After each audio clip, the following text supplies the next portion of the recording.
मुगल काल से संबंधित ये दूसरा भाग है। अकबर, पहला सवाल देखते हैं, अकबर के समय में बने हरम दल का सदस्य निम्न में कौन था? तो इसका उत्तर बी है, बैराम खान सिर्फ इसमें सम्मिलित नहीं था, बाकी 5 जो नाम दिए वो सम्मिलित थे। हरम का जो शाब्दिक अर्थ होता है वो पवित्र होता है, पवित्र स्थान। 1560 से 1562 तक जो मुग़ल प्रशासन जहाँ से सुचारू रूप से चला, उसी को इतिहासकारों ने पर्दा शासन या पेटीकोट के शासन के नाम से पुकारा है। यही था हरम दल। अब दूसरा देखते हैं, स्मिथ ने अकबर के किस अभियान को ऐतिहासिक द्रुतगामी आक्रमण कहा है? तो इसका उत्तर सीधा सा है, गुजरात का द्वितीय अभियान। तीसरा सवाल देखते हैं, अकबर और राणा प्रताप के मध्य हल्दी घाटी का प्रसिद्ध युद्ध कब लड़ा गया? यह आसान सा है, तो 18 जून 1876 ईस्वी को ये लड़ा गया। चौथा सवाल देख लेते हैं, अकबर के सैन्य अभियानों को कालक्रमानुसार सजाइए। तो इसका उत्तर है ग 1 2 3 4 5 6। अकबर ने मालवा कब जीता? तो मालवा अकबर ने 1561 में जीता। गुजरात अकबर ने कब जीता? तो गुजरात अकबर ने 1571-72 में जीता। द्वितीय अभियान जो किया उसने, पहला अभियान 1571 में किया था गुजरात का, द्वितीय अभियान 1572 में किया था। और कश्मीर विजय है, तो कश्मीर अकबर ने 1586 में जीता था। और हल्दी घाटी का युद्ध अभी बताया मैंने। तो अकबर का जो सिंध अभियान है वो 1591 में है। 1591 में अकबर ने 1591 में जानी बेग को हराकर इस अभियान का नेतृत्व जो किया था वो अब्दुल रहीम खान खाना ने किया था। यानी सिंध विजय जो है अब्दुल रहीम खान खाना, ये वही अब्दुल रहीम है जो बैराम खां के पुत्र हैं, हिंदी साहित्य, हिंदी कविताओं में रहीम के नाम से प्रसिद्ध हैं। असीरगढ़ अकबर ने कब जीता? अकबर की यह अंतिम विजय मानी जाती है। ये जीता अकबर ने 1601, कहीं कहीं 1601 मिलता है, कहीं कहीं 2 मिलता है, तो सुविधा अनुसार आप लोग उत्तर टिक कर दीजिएगा। इसका सही उत्तर है 1601। यह अकबर की, जैसा कि बताया, अंतिम विजय थी। अगला सवाल देखते हैं, अकबर ने मिर्ज़ा हकीम की बहन बख्तुन्निसा को कहाँ का गवर्नर बनाया था? तो 5वां का उत्तर है घ, काबुल का। तो इसको देख लेते हैं। छठा, दास प्रथा की समाप्ति अकबर ने कब किया? 1562 में किया, ये सही है। हरम दल के प्रभाव से मुक्ति 1562 सही है। तीर्थ यात्रा कर की समाप्ति अकबर ने 1563 में किया। जजिया अकबर ने 1500, यही गलत है चौथा वाला, 1564 में अकबर ने जजिया ख़त्म किया। याद रखिए, अकबर ने फिर जजिया लगाया, उसके बाद फिर ख़त्म किया। धर्म के प्रति उदार दृष्टिकोण के कारण अकबर ने 1575 ईस्वी में धर्म संसद की स्थापना किस स्थान पर की? तो फतेहपुर सीकरी में अकबर ने धर्म संसद की स्थापना की थी। और अकबर, जो कि जानते हैं कैसा उदार सुल्तान था, और उस इबादत खाने में जो आमंत्रित धर्माचार्य थे, एक विहंगम दृष्टि से उसको देख लेते हैं। हिंदू धर्म से जो आए थे वो देवी और पुरुषोत्तम थे, देवी और पुरुषोत्तम।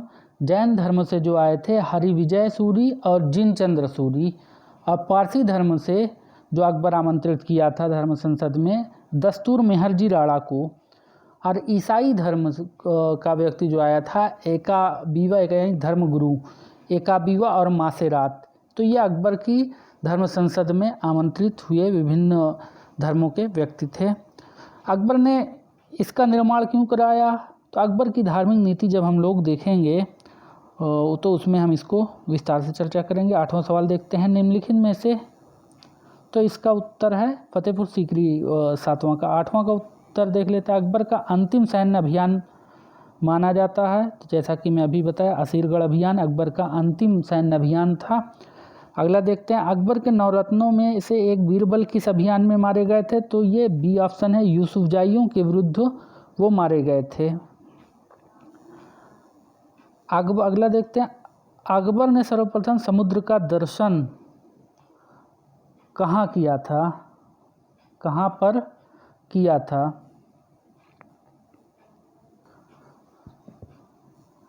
तो 10वां का उत्तर बी है, खा सूरत में।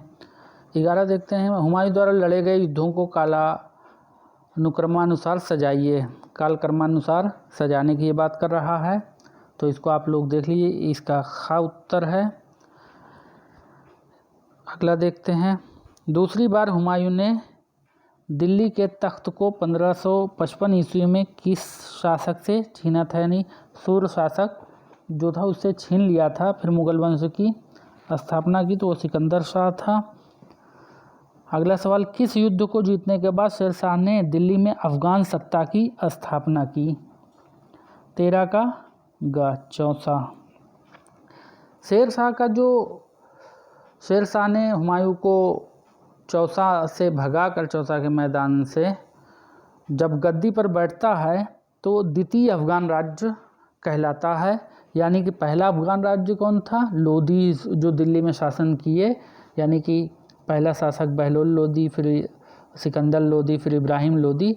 तो उन्हीं के क्रम को आगे बढ़ाते हुए शेरशाह ने द्वितीय अफगान राज्य की स्थापना की थी।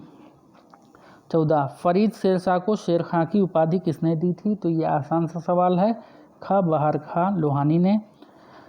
15, किस अभियान के समय अचानक बारूद में विस्फोट हो जाने के कारण शेरशाह की मृत्यु हो गई? तो ये भी आसान सा क्वेश्चन है। कालिंजर के अभियान में के समय जब वो था तो एक बारूद उसके फटा अचानक, तो आकर उससे, जिससे वो घायल हो गया और अपनी आंखों से कालिंजर विजय को उसने देख लिया था।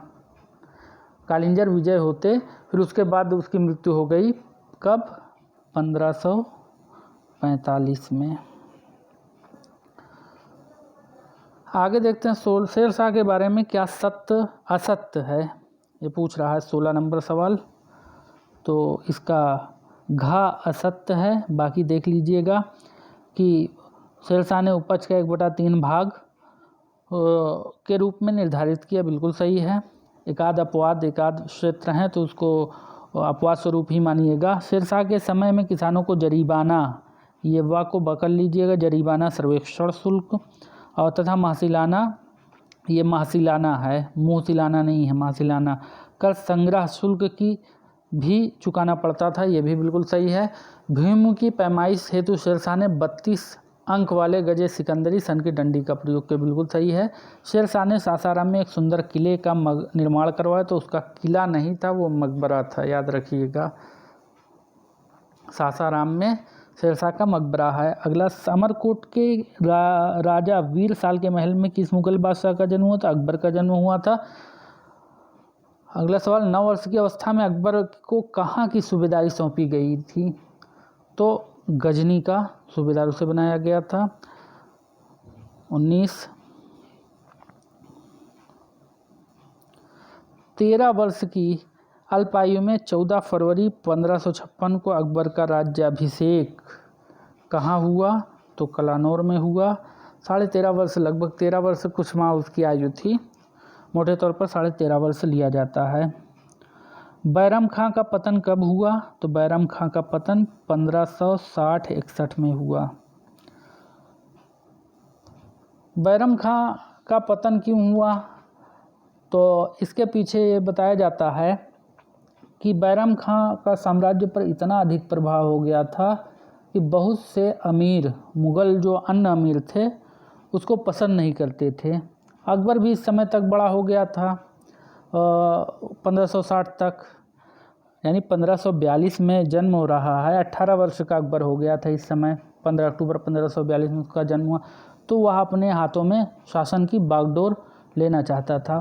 तो ये बैरम खां, जो कि अगर यदि ऐसा तो होता नहीं कि ना होता तो क्या होता, लेकिन बैरम खां ने एक वक्त था कि मुग़लों की मर्यादा बचाए रखा और ये स्वामी भक्त तो बना रहा अकबर का, जैसा कि बताया जाता है कि संरक्षक था। तो इसने 1555 में एक मच्छीवाड़ा के युद्ध में एक व्यक्ति को मारा था, एक अफ़गान को, मुबारक खां जिसका नाम था, मुबारक खां के पिता को बैरम खां ने मारा था। गुजरात में अफ़गानों के एक दल ने आक्रमण कर दिया था जब अकबर के समय।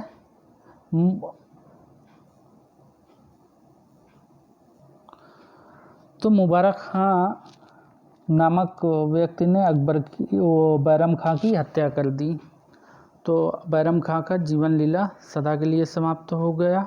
इसी के साथ अकबर का बैरम खां का जो पुत्र था, जिसको बाद में रहीम के नाम से फेमस हुआ, अभी मैं बताया भी आपको, तो ऐसे पूछ सकता है आपसे डायरेक्ट कब हुआ, तो 1560-61 याद रखिएगा।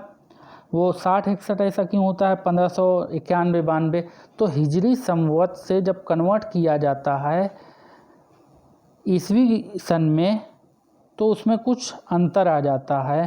तो इसी के कारण होता है कि 1560 एक डेट क्यों नहीं होती, 1570 या 1580 या 1580-81, तो इसको हिजरी संवत से जब ईसवी में कन्वर्ट किया जाता है तो ये समस्या आती है उसकी, क्योंकि घट बढ़ जाता है, उसकी वजह से कभी ऐसा क्लियर नहीं हो पाता कि ये 1590 में जाएगा या 1591। ये तभी क्लियर हो पाएगा जब उस समय का कैलेंडर मिल जाए, लेकिन ऐसा बहुत कम चांस है कि उस समय का कैलेंडर मिले। आगे देखते हैं 21 नंबर। 5 नंबर 1556 को पानीपत की दूसरी लड़ाई किनके मध्य लड़ी गई थी। तो ये आसान सा सवाल है 21 का उत्तर हम लोग देख लेते हैं। खा अकबर और हेमू के मध्य।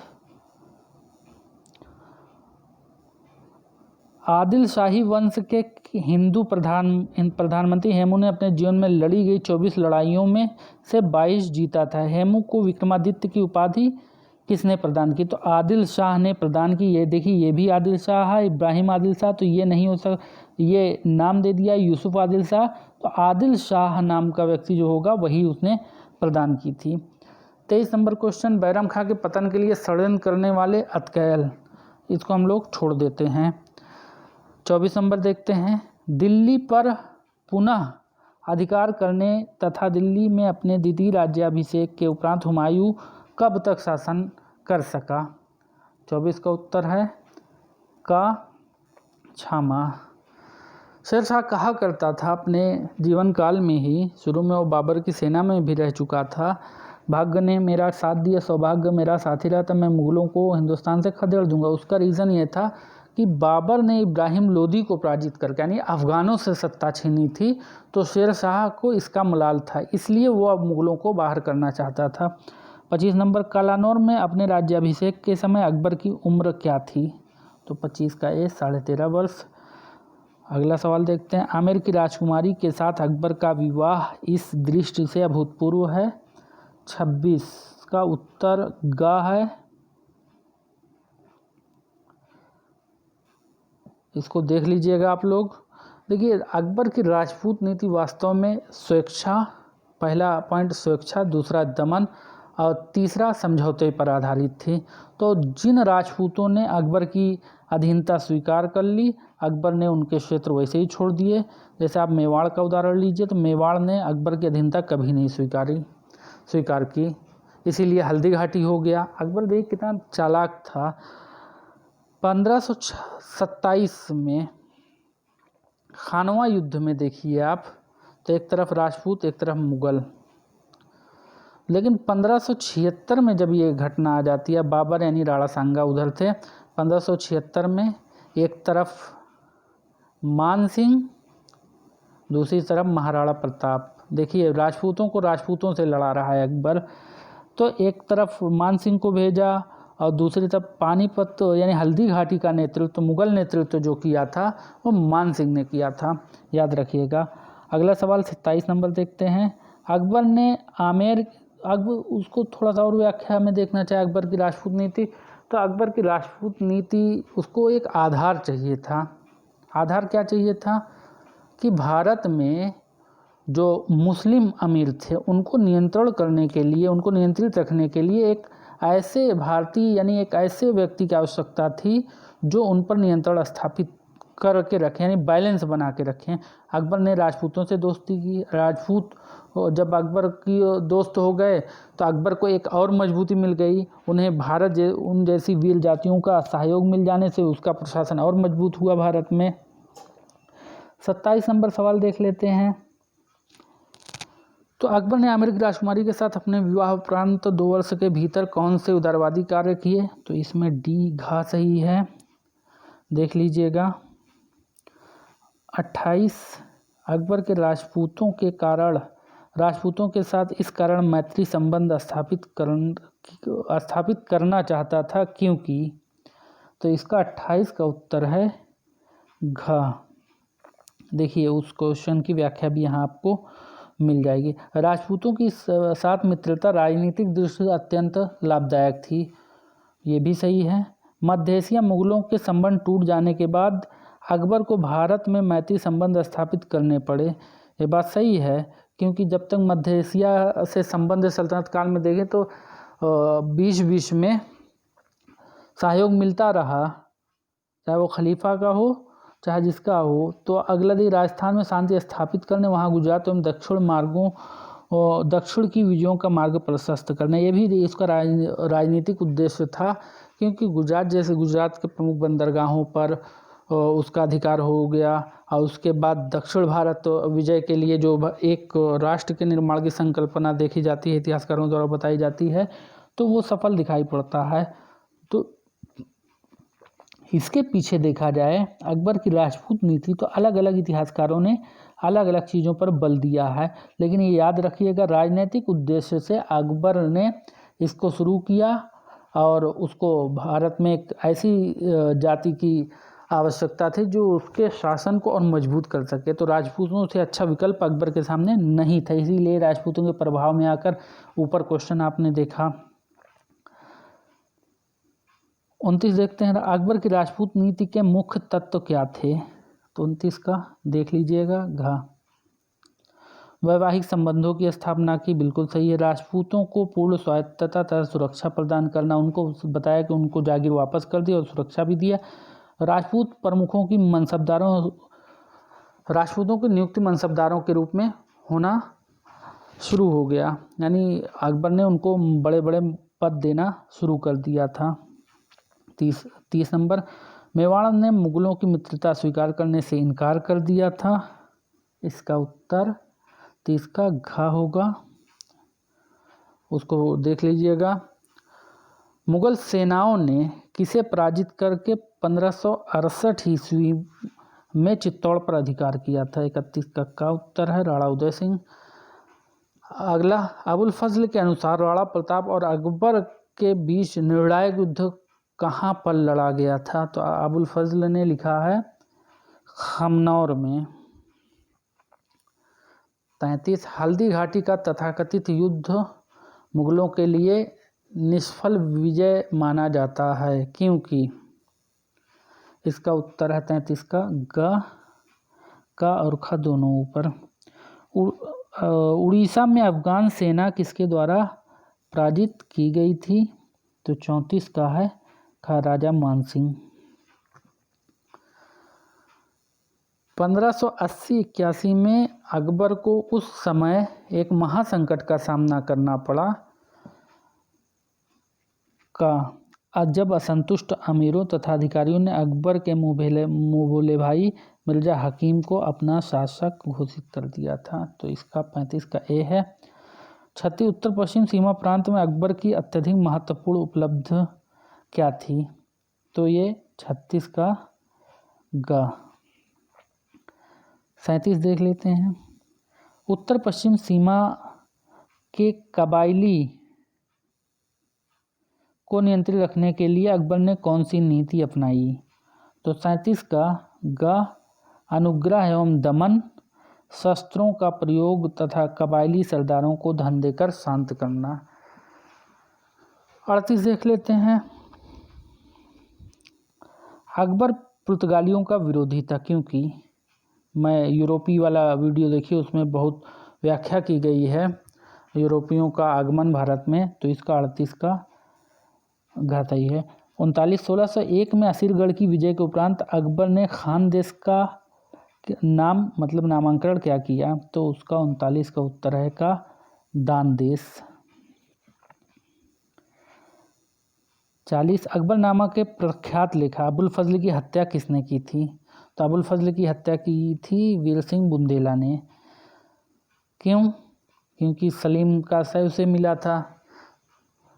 अकबर ने अबुल फजल की हत्या पर एक शब्द कहा था, वो ये कहा था कि यदि सलीम को बादशाह बनना था तो मुझे मारकर बन जाता। तो अकबर को बहुत अफसोस हुआ था। अबुल फजल का सर जो है इलाहाबाद किले में है, दफन है, और शरीर कहीं और दफन है। तो 41 नंबर देखते हैं। अकबर ने जोरथुस्त्र है ये जोरथुस्त्र धर्म की किन धार्मिक पद्धतियों का अनुसरण किया, तो 41 का ग याद रखिएगा। देखिए अकबर धार्मिक रूप से इतना उदार था कि ईसाई जाकर देखता था, कहता अकबर तो ईसाई हो गया है।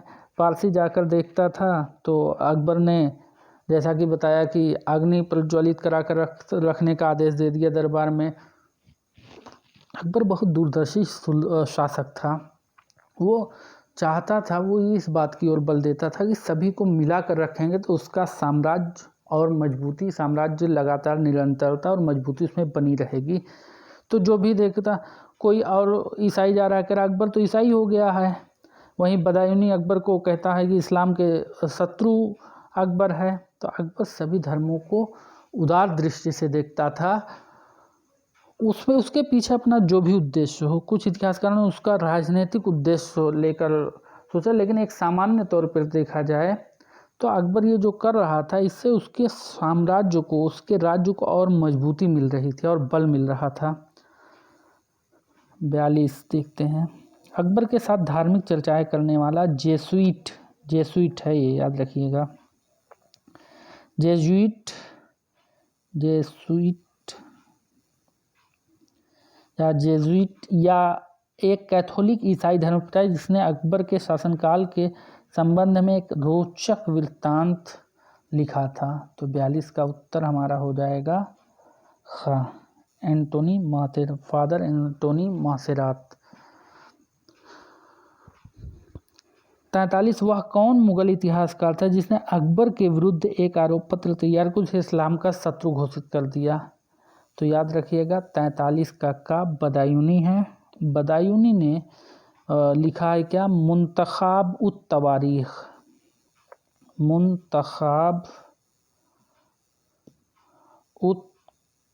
तवारीख।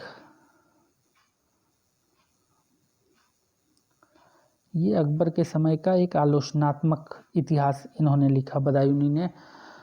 बदायूनी का जो इतिहास है वो अकबर का, जैसे कि अबुल फजल का इतिहास दरबारी इतिहासकार है, बदायूनी का इतिहासकार जो है दरबार से संबंधित तो था शुरू में बदायूं, लेकिन बाद में उसे नाराज हो गया अकबर से, तो वो आम इतिहास एक तरह से कह लीजिए वो है।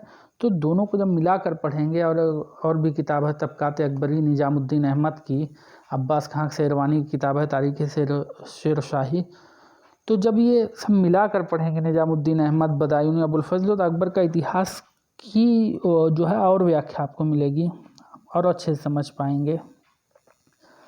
सुप्रसिद्ध कृति तबकात अकबरी की रचना किसने की थी, तो सुप्रसिद्ध कृति तबकात अकबरी की रचना निजामुद्दीन अहमद ने की थी। इसका उत्तर ए है।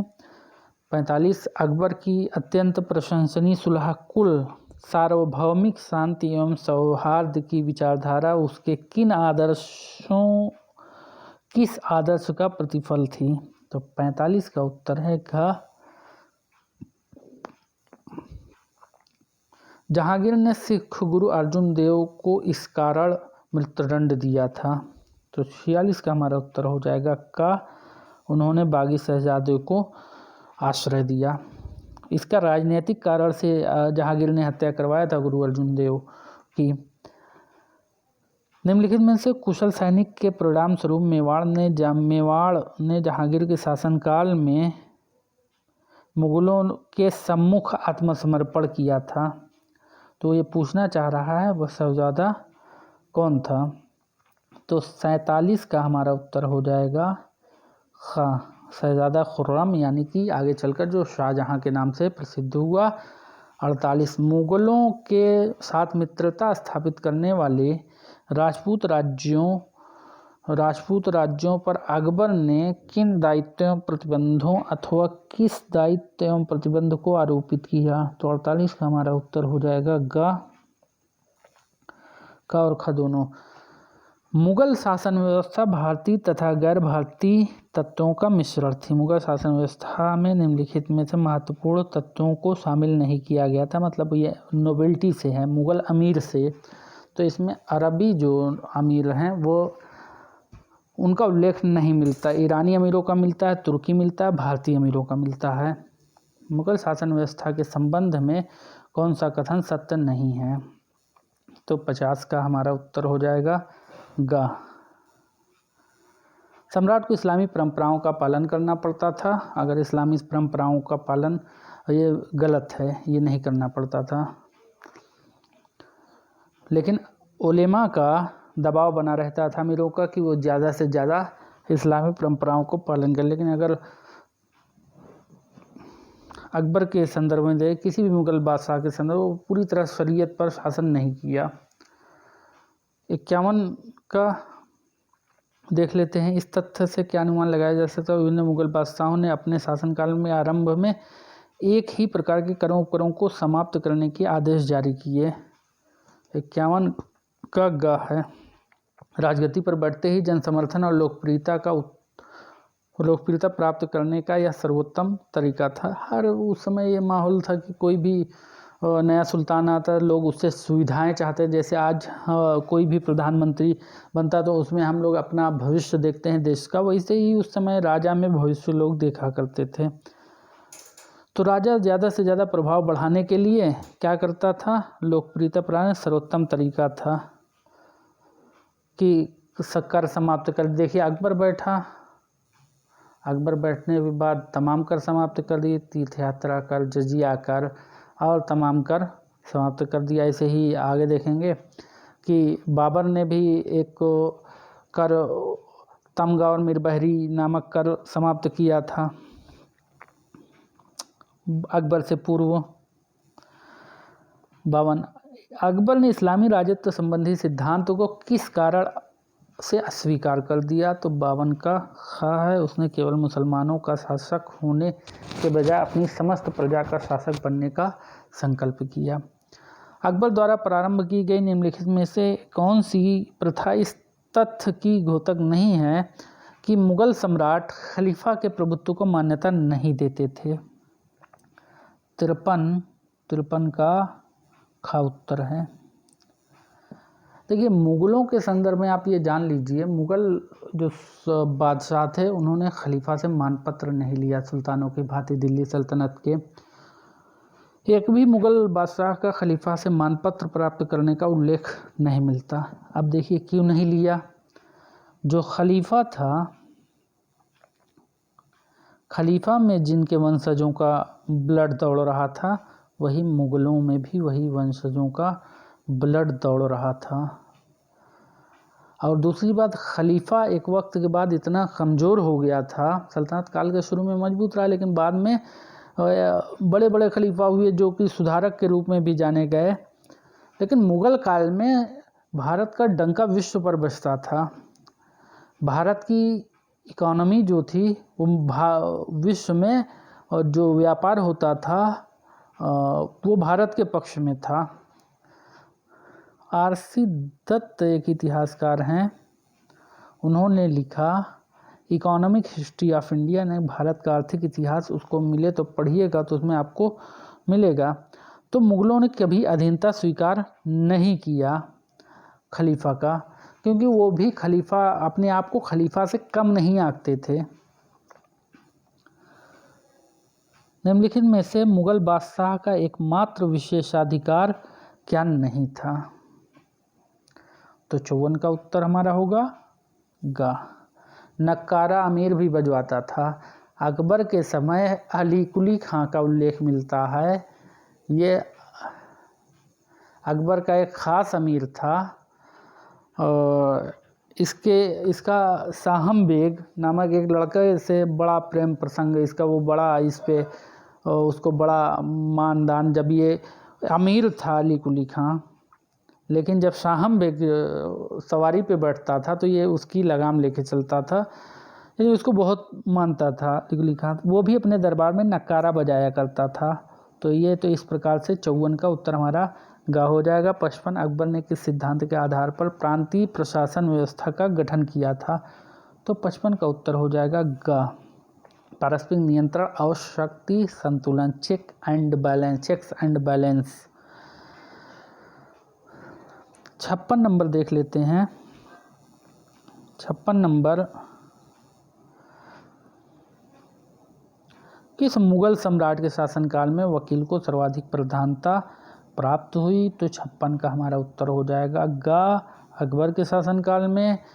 57 देख लेते हैं। अकबर ने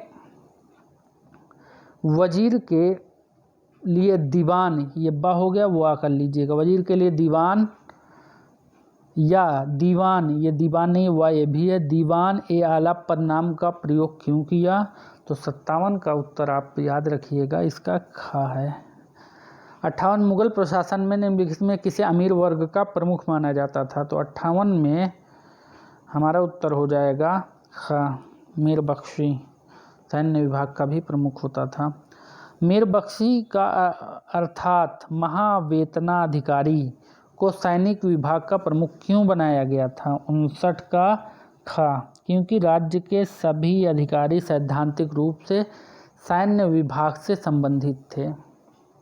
जितने नोबेल होते थे यानी अमीर होते थे, सबकी नियुक्ति सैन्य विभाग से संबंधित थी।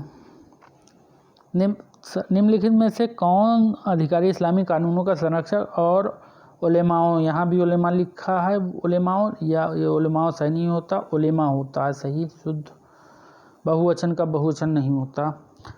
उलेमा का, आलिम का बहुवचन उलेमा है, उलेमाओं का, उलेमा का बहुवचन नहीं हो सकता, इसलिए उलेमा सही होगा।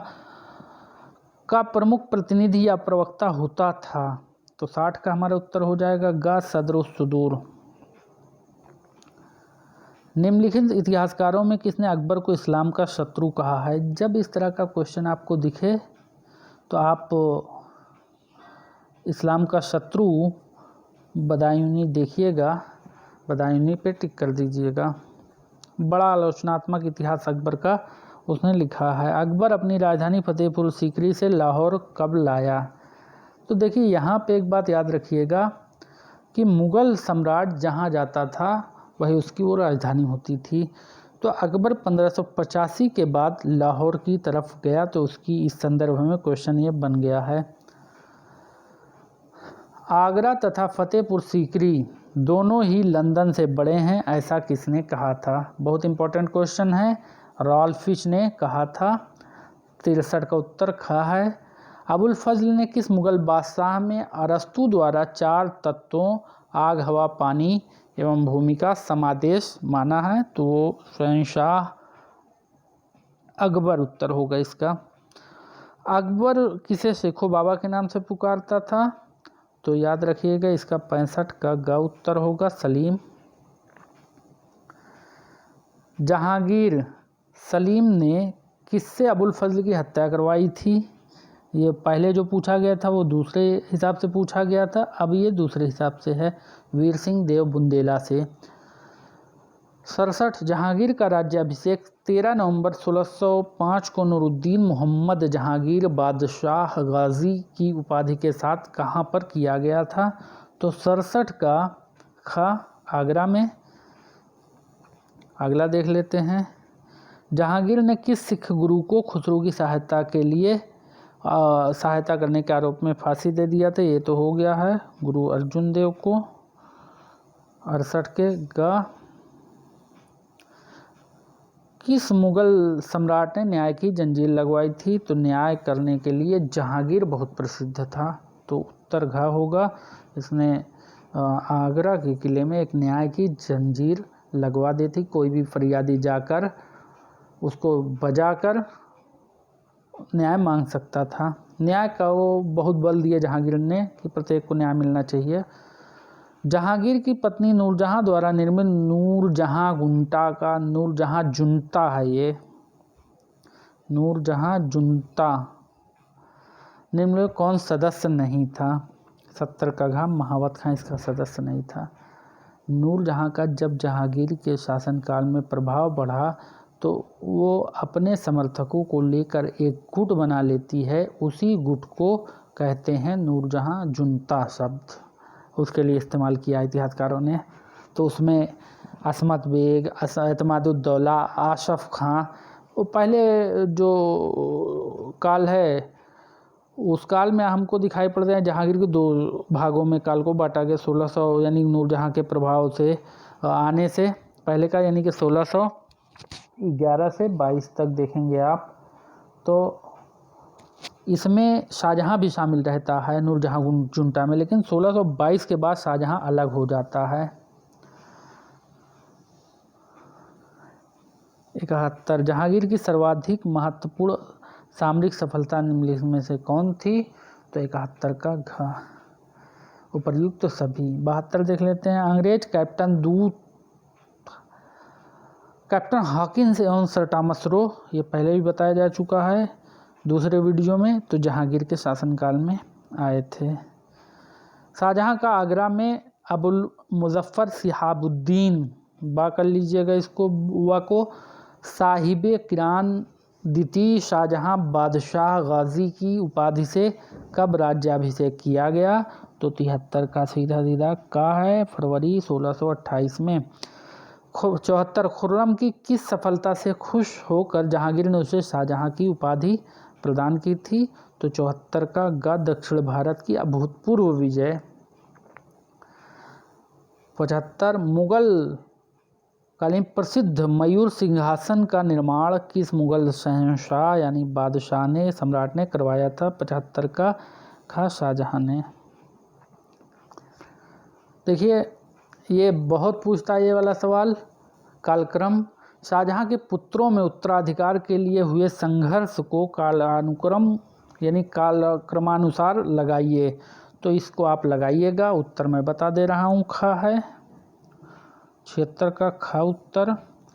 77 25 अप्रैल 1628 को हुए धर्मत के धर्मत, ये धर्मत है, धर्मत छप गया है, में औरंगजेब ने दारा को पराजित कर अपनी इस विजय की स्मृति में औरंगजेब ने किस नगर की स्थापना की? 77 का हमारा उत्तर हो जाएगा ग फतेहाबाद। किस मुगल शासक का राज्याभिषेक 2 बार हुआ? तो आप देखिए इसमें आपको मिलेगा कि एक बार तो हुमायूं का बाबर के मरने के बाद हुआ, फिर उसके बाद एक बार हुआ है दोबारा जब पुनः लौट कर आता है, पुनः छीनता है, तो फिर उसका राज्याभिषेक हुआ। तो ऐसे में उत्तर 2 हो सकता है, एक तो औरंगजेब हो सकता है, एक हुमायूं हो सकता है। तो आप देख लीजिएगा, पहले तो अगर ऐसे ही दिया है औरंगजेब, हुमायूं, शाहजहां, जहांगीर, तो आप इसको औरंगजेब मारिएगा पहला। अगर औरंगजेब भी नहीं दिया है तो हुमायूं करिएगा। इसका भी 2 बार हुआ, उसका भी 2 बार हुआ है। 78 का ये होगा, ये गलती से आ गया, एक ही रहना चाहिए था ऑप्शन, औरंगजेब या तो रहना या हुमायूं रहना चाहिए। तो इस 2 बार हुआ, इस ऑप्शन के हिसाब से दोनों उत्तर सही होगा। लेकिन अगर दोनों दिया है तो औरंगजेब पहले पे वरीयता रखेंगे, दूसरे पे हुमायूं रखेंगे। सिक्कों पर कलमा खुदवाना, नवरोज त्योहार, झरोखा दर्शन एवं तुलादान जैसी प्रथाओं पर किस मुगल बादशाह ने बंद करा दिया? तो 79 का घ है, 79 का घ, यानी कि औरंगजेब ने बंद करवा दिया।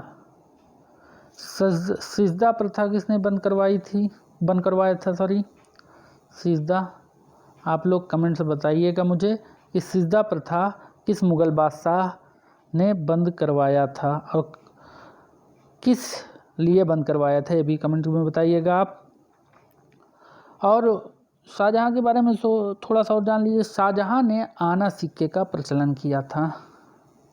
इसके अतिरिक्त शाहजहाँ की एक उपाधि थी जो नॉर्मल आपको नहीं मिलेगा किताबों में, मुजद्दिद।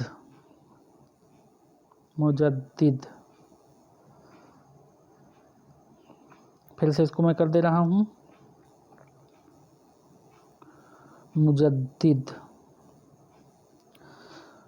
यही उपाधि शेख अहमद सरहिंदी की भी थी, मुजद्दिद का अर्थ जो होता है दीन को यानी धर्म को यानी इस्लाम के संदर्भ में है शुद्ध रूप प्रदान करना। जो उसमें त्रुटियाँ आ गई हों उसको मिटाकर उसका सही वर्जन जो उस समय प्रॉफिट मोहम्मद साहब के समय में था उसी में जो बाद में कमियां आ गई उसी में सुधार करके उसका शुद्ध रूप लाना, तो उन्हीं को मुजद्दिद कहा गया। शाहजहाँ को भी कहा गया। शाहजहाँ देखिए जब आप कमेंट में बताएंगे खुद ही पता चल जाएगा उसका उत्तर। तो शेख अहमद सरहिंदी, इनकी भी मुजद्दिद अल-फसानी ने कहा जाता है, इनकी भी उपाधि मुजद्दिद थी। ये क्वेश्चन पूछा जा चुका है।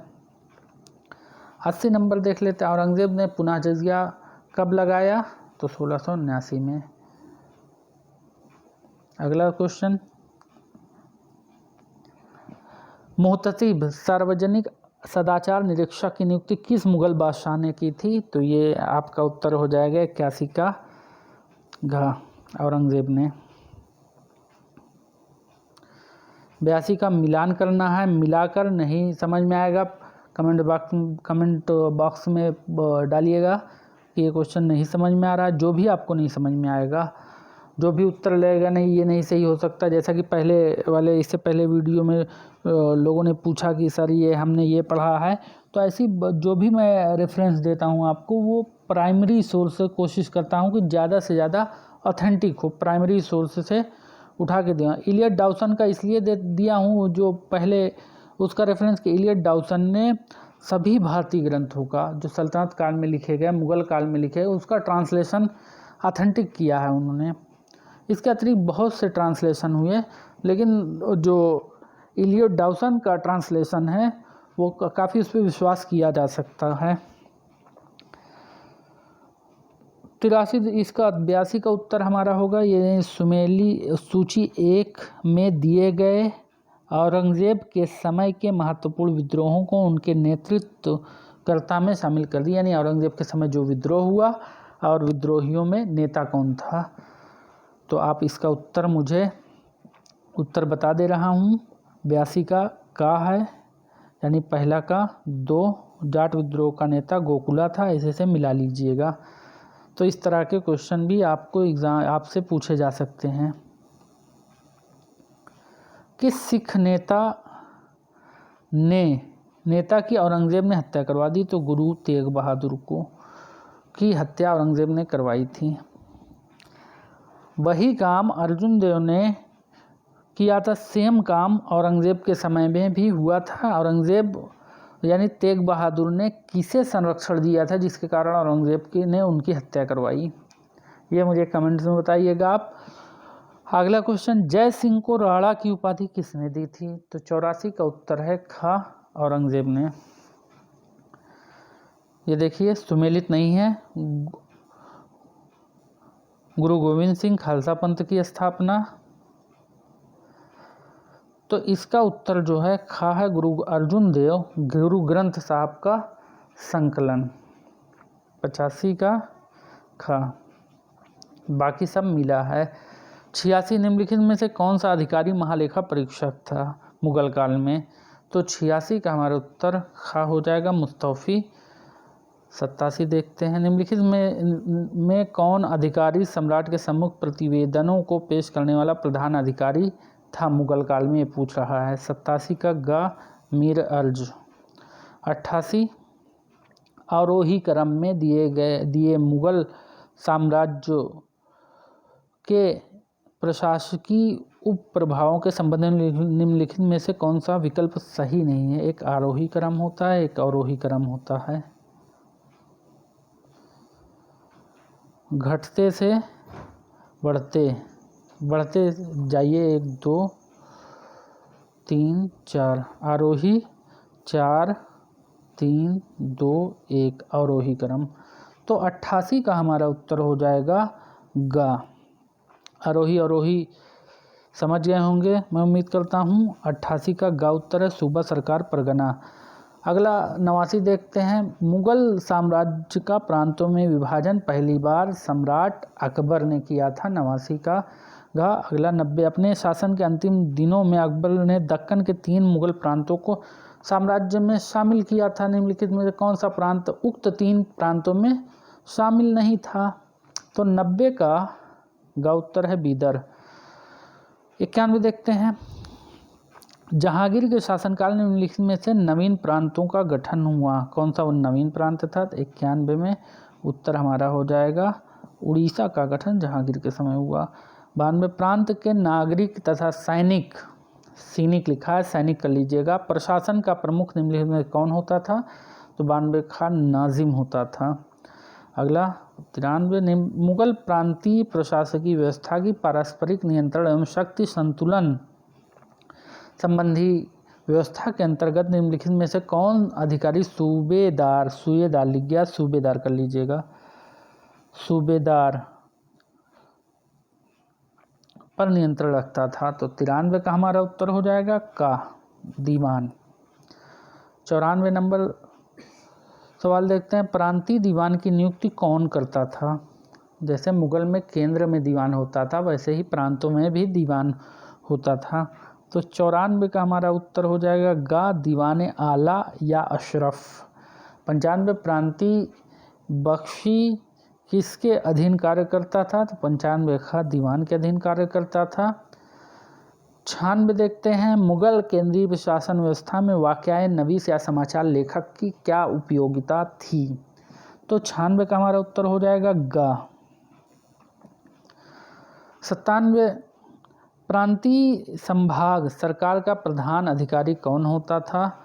तो 97 का उत्तर हमारा हो जाएगा खा, फौजदार। 98, परगना या महाल के प्रशासन प्रभारी अधिकारी कौन होता था? परगना या महाल। तो 98 का हमारा उत्तर हो जाएगा गा, शिकदार।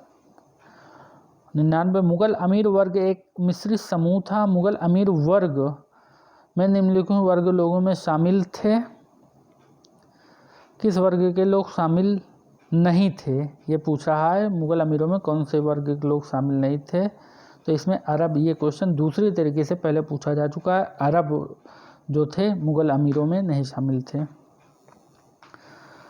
100, जहांगीर के शासनकाल में भारत की यात्रा करने वाले और समकालीन जनजीवन और शासन के संबंध में बहुमूल्य यात्रा वृत्तांत प्रस्तुत करने वाला यूरोपीय यात्री थे।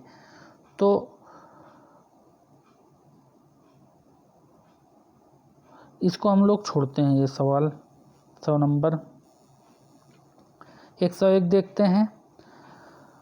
मराठों को मुगल अमीर वर्ग में किस सम्राट के शासनकाल में शामिल किया गया था? तो जहांगीर के शासनकाल में मराठों को मुगल वर्ग में शामिल किया गया था, याद रखिएगा। लेकिन अकबर के समय में भी मराठों को मुगलों की सेवा में रखा गया। मराठों के घोरपड़े खानदान जो था वो अकबर की सेवा के समय ही, अकबर के शासनकाल के ही समय मराठों की सेवा में आया। लेकिन आपको उत्तर लोक सेवा आयोग ने जो पूछा है वो जहांगीर माना है, तो आपको उत्तर जहांगीर लगाना है। तो 102 का उत्तर देख लेते हैं। सैद्धांतिक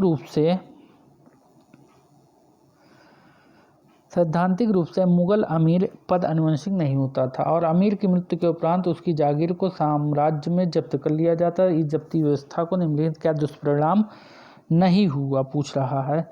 तो 102 का हमारा उत्तर है खा, अमीर वर्ग व्यापार और वाणिज्य में रुचि नहीं लेते, जिसके परिणाम भारतीय अर्थव्यवस्था का विकास रुक गया। यही सही नहीं, दुष्परिणाम नहीं है। देखिए अगला सवाल 103 है। इसमें मुगल बादशाहों का जहाँ वो लेटे हैं यानी मकबरा और स्थान दिया है। तो बाबर काबुल के एक बाग में, बिल्कुल सही है। हुमायूं दिल्ली में होना चाहिए ये। हुमायूं कहाँ लेटा है? दिल्ली में लेटा है, तो इसको हम लोग बना लेते हैं, इसमें नहीं है तो दिल्ली में। अकबर शाहदरा में नहीं है, सिकंदरा में है। शाहदरा में नहीं है, सिकंदरा में। देखिए हुमायूं टाइप हो गया था गलती से, तो ये हुमायूं के आगे दिल्ली कर लीजिएगा। अकबर वाला ऑप्शन गलत है। अकबर का मकबरा सिकंदरा आगरा मथुरा रोड पे है, न कि शाहदरा में। शाहदरा लाहौर में है, जहाँ की जहांगीर का मकबरा है। बाकी सब, शाहजहाँ तो ताजमहल में लेटे हैं, औरंगज़ेब दौलताबाद या औरंगाबाद में उसका मकबरा है। अगला सवाल युद्धों के बारे में है। 104 नंबर, सुमेलित नहीं है। पानीपत की पहली लड़ाई 1526, खानवा का युद्ध 1527, पानीपत की दूसरी लड़ाई 1556 और हल्दी घाटी की लड़ाई 1576, चौसा का युद्ध 1539। तो 104 का उत्तर है, 1 मिनट, 6 ऑप्शन भी है इसमें। ये पानीपत का तीसरा युद्ध ये 1763 में ना होकर 1761 में हुआ है। 105 नंबर सवाल आगे देखते हैं। निम्नलिखित कथनों में कौन सा कथन सत्य नहीं है? औरंगजेब के समय जाट नेता चूड़ामन ने भरतपुर के राज्य की स्थापना की। बी खावल, देखिए जाट नेता राजा राम ने अकबर के मकबरे को लूटा, बिल्कुल सही है। 105 का हमारा जो उत्तर होगा, मराठा पेशवा नाना फडणवीस को मैकियावेली कहा जाता है। ये घ उत्तर होगा। लगातार मंगोल आक्रमण ने मुगल वंश को जर्जर बना दिया। तो याद रखिएगा, मुगलों के समय मंगोल आक्रमण का उल्लेख हमें नहीं मिलता। मंगोल समस्या थे किस समय तक के, यानी कि सल्तनत काल के लिए, क्योंकि ये भी जो मुगल बादशाह थे इनका भी खून कहीं ना कहीं मंगोलों से मिल रहा था, मंगोल और तैमूरी वंश से। 106 देखते हैं, अकबर ने के निम्नलिखित कथनों में से कौन सा कथन सत्य नहीं है? 106 का हमारा उत्तर हो जाएगा गा। उसके समय दिल्ली में बुलंद दरवाजे का निर्माण नहीं कराया गया, बल्कि सीकरी में कराया गया। फतेहपुर सीकरी में पूरा शहर दिखता है। उस पे चबूतरे से आप ऊपर चढ़ जाएंगे तो पूरा काफ़ी दूर तक दिखेगा। बहुत ऊंचाई पर बसा है फतेहपुर सीकरी। कहा जाता है इसका विनाश, इस शहर का जो अकबर वहाँ से हटा, उसका कारण ये था पानी 1585 के बाद, जैसा कि पहले क्वेश्चन है कि पानी की समस्या, वहाँ पानी चढ़ाने वाली समस्या थी, इसलिए अकबर वहाँ उसे हटा दिया, वहाँ से राजधानी दूसरी जगह लेके चला गया। 107 किस मुगल शासक ने दीवाने वजीरात, एक कुल वजीरात है ये, वजीरात एक कुल नामक नए पद का गठन किया? तो 107 का अकबर ने। 108 देख लेते हैं। 108 का हमारा उत्तर होगा अच्छा, मीर बहर विदेशी मामलों का प्रमुख नहीं होता था। इसमें सुमेलित नहीं पूछ रहा है, बाकी सब मिला हुआ है, सुमेलित है। 109 देख लेते हैं, आईने दहशाला एवं टोडरमल बंदोबस्त प्रणाली किस मुगल सम्राट ने लागू किया? तो 109 का गा, अकबर ने 1580 से इसमें इस प्रक्रिया को शुरू कर दिया। 1580 में आईने दहशाला व्यवस्था में लागू की। 110 का देख, लगान वसूली की इजारेदारी प्रथा किस मुगल शासक ने लागू किया था? तो 110 का हमारा उत्तर हो जाएगा गा, शाहजहाँ ने।